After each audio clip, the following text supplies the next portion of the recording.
Lyrically, the album does seem to address, issues of miscommunication, human emotions, people's inability to deal with their emotions and to confront issues, which of course is something that's, a big part of life, but also a very big part of the Pink Floyd story. In the same way that what happened with Syd Barrett continued to resonate through David Gilmour's career, and indeed the rest of the band's, what happened between him and Roger Waters would resonate through his career. There would never be a time when he could write an album without thinking, what if Roger had been involved in this? That might have been a subconscious thought, but it was always going to be there. And I'm sure it's the same for Roger Waters as well. It's the same for any partnership that's ended. There is always the what if. It's ironic and apt in a way that by the time Gilmour is making what turns out to be the last Pink Floyd album, he's grappling with one of Roger Waters' favourite themes, which is connection, communication, reaching out, getting beyond that distance between one person and another person. Songs like Poles Apart address that head on. Hey you, did you ever realize what you'd become?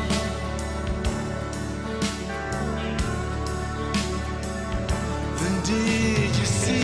He also revises the Pink Floyd tradition of singing about poor old Sid. Sid gets a look in. He talks, in fact, the first verse of Poles Apart appears to be talking about a man that he once knew and doesn't know anymore. He was once a golden boy, but whatever happened there. And then the second verse, he appears to be addressing his old sparring partner, Roger Waters. All of this stuff you can't imagine Gilmour dealing with 10 years earlier.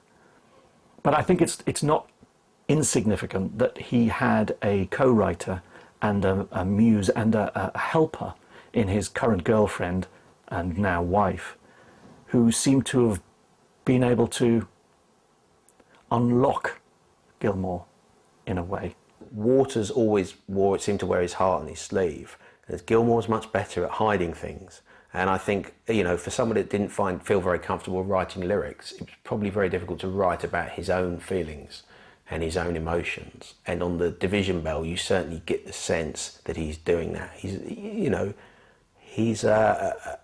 quite a closed down individual, as you suspect, I think the others are as well. It's a very English thing. There's something very English about that record and about the way he expresses those emotions. When two people have been close, whether it's in a marriage or in a rock band, and they fall out, there's always going to be a sense of sadness.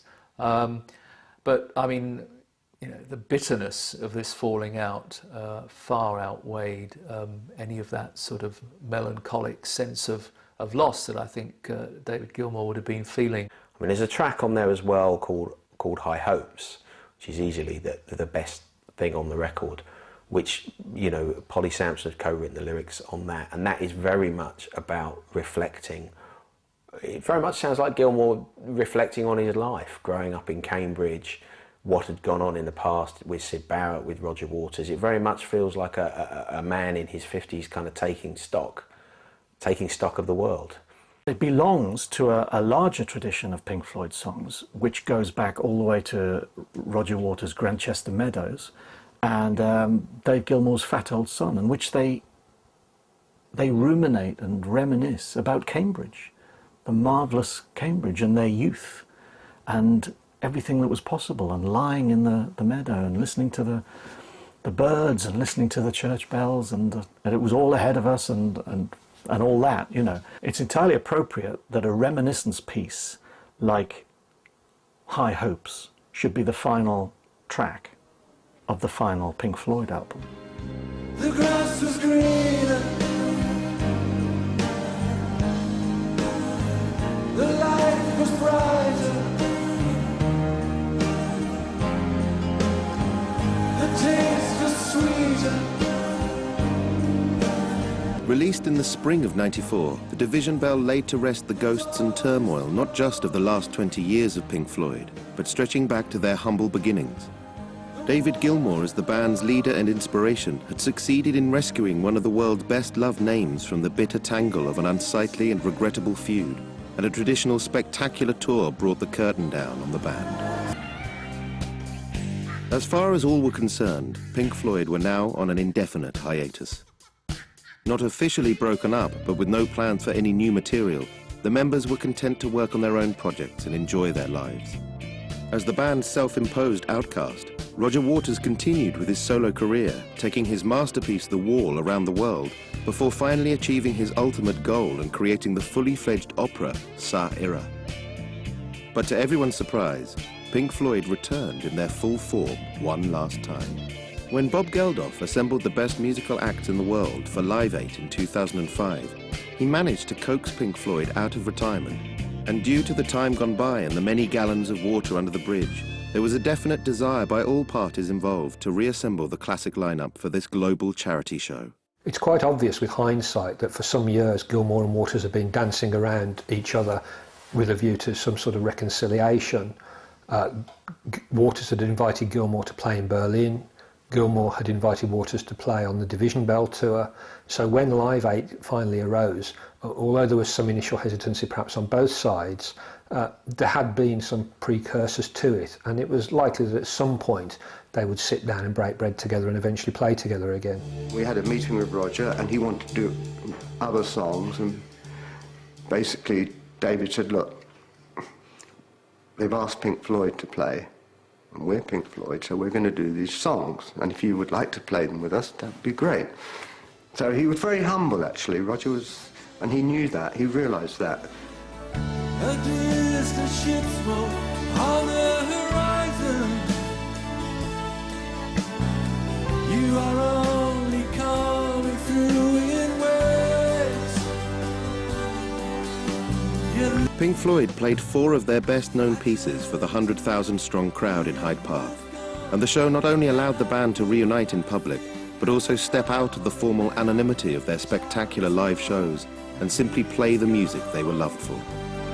The reunion for Live 8 in 2005 surprised everybody. I think most people by that stage had accepted that it was never going to happen. Bob Geldof pulled it off. Like many Pink Floyd fans, I was astonished when the band reunited for Live 8. I would have laid money that that would never happen.